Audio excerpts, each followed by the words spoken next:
आजच्या व्हिडिओमध्ये आपण महाराष्ट्रातील प्रमुख असणारी नाथपंथीय संप्रदायाबद्दल जाणून घेणार आहोत। महाकुंभाच्या निमित्ताने वेगवेगळ्या समाज माध्यमांवर साधू बैरागी याविषयी अनेक विविध माहिती प्रस्तुत होत असते।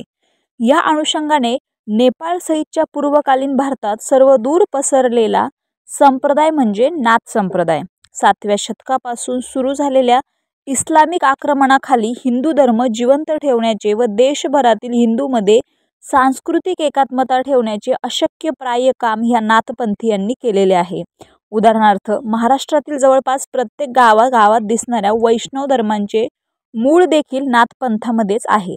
पंढरीच्या पांडुरंगाच्या शरीरावरील सर्व खुणा नाथपंथीय असून वारकरी संप्रदायाचे प्रमुख श्रद्धास्थान असलेल्या ज्ञानेश्वर माऊलींचे गुरु निवृत्तीनाथ हे गहिनीनाथांचे अनुग्रहित शिष्य होते।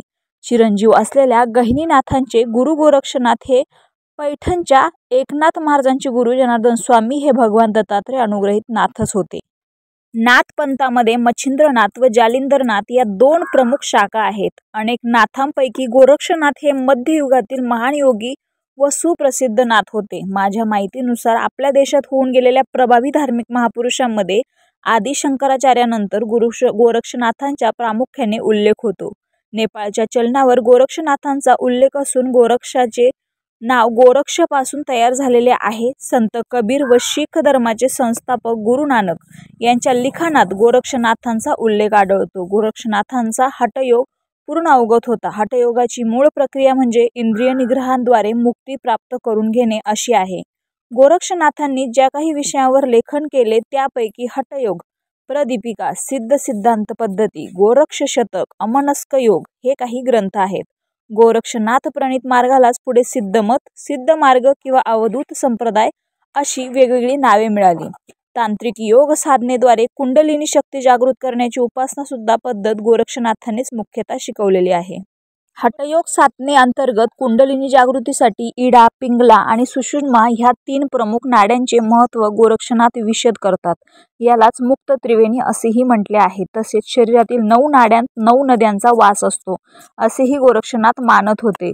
इडा नाडीमध्ये गंगा, पिंगलेत यमुना तसेच गांधारीत विस्तता अशी यातील काही उदाहरणे आहेत। अमरत्व प्राप्तीसाठी अमृत किंवा अमृत रसाच्या रक्षणाची नितांत आवश्यकता गोरक्षनाथांनी सांगितली आहे। मनुष्याच्या नाभिकमलात असलेल्या चंद्रातून अमृताचा स्राव शरीरात होत असतो। हेच अमृत इडा व पिंगला या नाड्यातून शरीरभर फिरत असते। मात्र मूलाधार चक्रातील सूर्य ह्या अमृत रसाचे शोषण करून त्या ठिकाणी विषोत्पत्ती करत असतो। या विषप्रवाहामुळे मानवाला रोगावस्था व मृत्यू येतो। म्हणून गोरक्षनाथांनी या अमृत रसाचा सदुपयोग व या विषयाच्या प्रभावापासून मुक्तीचे विविध उपाय व साधना पद्धती तपशीलवार सांगितलेल्या आहेत। गोरक्षनाथांच्या मतानुसार जो प्राणवायूवर नियंत्रण ठेवू शकतो त्याचे मन आपोआप निश्चल होते। तसेच जो मनावर नियंत्रण ठेवतो तो प्राणवायूवरही नियंत्रण ठेवू शकतो। नाथपंथात त्र्यंबकेश्वर हे महत्त्वाचे सिद्धपीठ आहे। तेथे ब्रह्मगिरी पर्वताच्या अनेक रांगा आहेत। त्या ठिकाणी कोलागाड शिखरावर अनेक सिद्धांचे वास्तव्य आहे। इथे मुख्यत्वे मच्छिंद्रनाथ, गोरक्षनाथ, नागनाथ, गंभीरनाथ, गहिनीनाथ, निवृत्तीनाथ, रेवणनाथ, भूतनाथ, सोनासिद्धनाथ, सोहम सिद्धनाथ, सिद्धनाथ, सत्यनाथ, खेचरनाथ अशा अनेक सिद्धांचा वास आहे। नाथपंथीयांच्या कथेनुसार भगवान परशुरामांनी रोटण व्रताची साधना केली असता आदिनाथांनी महादेव प्रसन्न होऊन त्यांना 5 वस्तू दिल्या होत्या। नाथ संप्रदायातील अधिकारी व्यक्तींना त्या 5 वस्तू कोणत्या आहेत त्याची माहिती आहेच। त्यांनी त्या वस्तू घेण्यासाठी ओंजळ पुढे केली असता त्या वस्तू हातात राहणार नाहीत असे आदिनाथ म्हणाले। हे ऐकल्यावर परशुरामांनी त्या 5 वस्तू एका चक्री भोपळ्यात घेतल्या व त्याची यथासांग पूजा अर्चा केली। यांनाच पात्र देवता असे म्हणतात। पुढे परशुरामांना साधनेसाठी एकांतवासाची आवश्यकता होती म्हणून त्यांनी कर्नाटक मँगलोर येथील कदली मठाकडे प्रयाण केले। कदलीवन व मठ योग्यांचे परमतीर्थ आहे। त्र्यंबकेश्वराहून निघालेल्या कुंभमेळा यात्रेची परिपूर्णता कदली मठातच प्रवेश केल्यावर होते। कदली मठ उर्फ विठ्ठल मठात वर उल्लेख केलेल्या पात्र देवतेचे नित्य वास्तव्य असते। 12 वर्षांनी कुंभमेळ्याच्या वेळी ती नाशिकला आणली जाते आणि नाथ संप्रदायी योग्यांकडून पात्र देवतेची पूजा झाल्यावर पुन्हा कदली मठात परतते।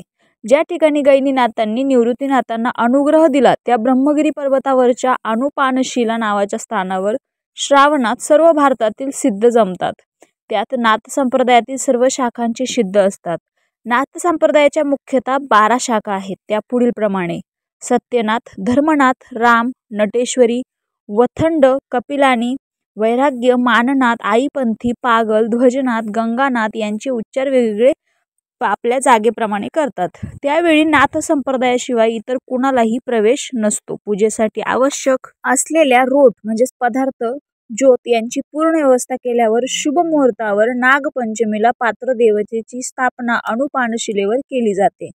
पात्रदेवतेचे स्तवन झाल्यावर हिंदुस्थानी भाषेतून म्हणजे हिंदी, गोरक्षनाथ, आदिनाथ, पार्वती यांच्या आरत्या होतात. संध्याकाळी सर्व सिद्धांना सावधतेचा इशारा करून खरासाचा पुरकार केला जातो. खरास म्हणजे आपल्या आरतीप्रमाणे पात्रदेवतेची स्थापना झाल्यानंतर वेगवेगळ्या पंथांच्या पंचाच्या नेमणुका आणि इतर कार्य होते. 12 पंथांसाठी नवीन राजा निवडला जाऊन त्याला राज्याभिषेक केला जातो. पंचायत नेमली जाते. एकेका शाखेला एक पंच असे 5 पंच नेमले जातात. पंचाचे स्थान सर्वोच्च असते. त्यानंतर संसदीय दलाचे 20 सदस्यांचे अधिकार मंडळ तयार होते. राजा, महंत, कारभारी, कोठारी, पुजारी, रोट, भंडारी अशा प्रकारे नेमणुका होतात. कुंभमेळ्याच्या वेळी साधकांना नाथ संप्रदायाच्या उपासना पद्धती सांगितल्या जातात. त्याचप्रमाणे आपल्या शिष्याचा अभ्यास व निष्ठा पाहून उत्तम शिष्याला राजापुढे हजेरी द्यायला लावून दीक्षा देतात. मग त्याचे नाव, त्याची शाखा इत्यादी माहितीची नोंद राजाच्या वहीत केली जाते व त्याला सांप्रदायिक नाव दिले जाते. राजाच्या वहीत नोंद असलेल्या शिष्याला सांप्रदायिक दीक्षांत समजले जाते. नाथपंथीय साधूकडे पुढील वस्तू असतात. शृंगी शैली: सूत कातायच्या टकलीवर मेंढ्यांच्या लोकरीपासून तयार केलेले 9 हात लांब काळ्या लोकरीचं हे एक प्रकारचं जानवं असतं. या जानव्याच्या विशिष्ट प्रकारचे वेढे ठरलेले असतात. त्यात एक रिंग असते. त्या कुंडलामध्ये एक रुद्राक्ष, देवीचं प्रतीक म्हणून एक पवळं आणि हरणाच्या शृंगाची तयार केलेली साधारण 2 इंच लांब पुंगळी या वस्तू गुंफलेल्या असतात. दीक्षेच्या वेळी हे जानवे मंत्रयुक्त करून साधकाला देतात. दुसरं, कुंडले: ज्या सिद्धाला शरीरातील सर्व नाड्यांची माहिती आहे व ज्याला नाड्यांचे शुद्धीकरण करण्याची कला अवगत आहे असा सिद्ध आपल्याला साधकाचा कर्णछेद करतो. या कर्णछेदामुळे साधकाच्या रक्त आणि वायूचा पुरवठा शरीरात ज्या ज्या बाजूला सुरू असतो तो ऊर्ध्वगामी बनतो. अशा तऱ्हेने प्रणवशक्ती ऊर्ध्व झाल्यामुळे साधनेची प्रगती वेगाने होते. कर्णछेदानंतर त्याला कुंडले दिली जातात. ही कुंडले हस्तिदंत, गेंड्याचे शिंग किंवा भाजलेली माती यापैकी एका प्रकारची बनवलेली असतात. कंथा हा लोकरीचा किंवा हरणाच्या चामड्याचा असतो. याला 9 कप्पे असतात. नाना प्रकारची औषधे, विभूती ठेवण्यासाठी याचा उपयोग होतो. कुबडी ही आपट्याच्या किंवा औदुंबराच्या झाडापासून किंवा जराभरण नावाच्या वेलींपासून केली जाते. कुबडीचा वरचा आकार अर्धचंद्राकार करतात. त्याला मध्यभागी खुंटी मारून 1.25 हात लांबीची कुबडी तयार करतात. ती सरळ उभी राहावी म्हणून तिला खाली बैठक करतात. एखाद्या वेळी जप करताना साधकाचे सूर विषम होतात. त्यावेळी कुबडी डाव्या किंवा उजव्या बगलेमध्ये घेऊन जप केला असता सूर सम होतो. अशाने माळेवर चाललेले नामस्मरण वैखरीमधून आतमध्ये मध्ये जाते आणि तिथे नाभी नाम ऐक्य होते. वाणीचे 4 प्रकार आहेत. वैखरी वाणी म्हणजे जिभेने बोलले जाणारी. मध्यमा वाणी म्हणजे विचारांमधील भाषा. या वाणीचे स्थान कंठाजवळ असते. पश्चंती वाणी म्हणजे डोळ्यांनी बोलली जाणारी. पश्चंती वाणीचे स्थान अनाहत चक्रामध्ये असते. आणि परावाणी म्हणजे एकाच्या मनाने दुसऱ्याच्या मनाशी बोलली जाणारी. परावाणीचे स्थान नाभी कमलामध्ये असते.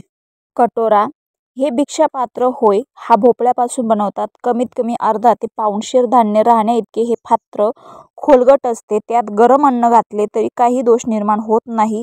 चिमटा पंचधातू मिश्रित, जाडजूड व लांबीला 3 ते 4 फूट असतो. साधू चालताना चिमट्याचा नाद निर्माण करतात. तसेच याचा उपयोग वेळप्रसंगी कुदळीसारखाही करतात. हा चिमटा साधकाचा एक प्रकारचा योगदंडच असतो. त्याच्यामुळे भूमीत, वृक्षात दोष आहे का ते साधकाला कळते. नाथ संप्रदायात अग्निपूजा अत्यंत महत्त्वाची समजली जाते. नाथसिद्धांना आपल्या कायम वास्तव्याच्या ठिकाणी अग्निपूजा अखंड चालू ठेवावी लागते. अग्नीमध्ये शक्य ते गायीच्या शेणाच्या गवऱ्या घातल्या जातात. धुनीच्या जवळ दर्भासन, मृगाजीन, धूत वस्त्राचे आसन असते. त्या आसनावर पूर्वाभिमुख किंवा उत्तराभिमुख अवस्थेत साधक साधनेला बसतो. साधकाच्या शेजारी दुसरे आसन मांडले जाते, परंतु त्यावर कोणीही बसत नाही. सर्व साधक रोज ध्यानधारणेला बसतात. त्यावेळी नाथसिद्ध प्रथम आपल्या शृंगी शैलीच्या नादाने सद्गुरूंना पुकार देतो. त्या नादामुळे साधकांचे सद्गुरू देहाने कुठेही असले तरी किंवा देहात नसले तरी अव्यक्त रूपाने ते ह्या स्थानाला कृपादृष्टीने न्याहाळतात. 1-2 तास ध्यान झाल्यावर साधक ओमकार लावतात. ओम परमज्योती तेज स्वरूपिणी नमामि असा पुकार करतात. त्यानंतर चारही बाजूला प्रदक्षिणा घेऊन चारही दिशेच्या देवतांना नमस्कार करतात. रामकृष्ण हरी.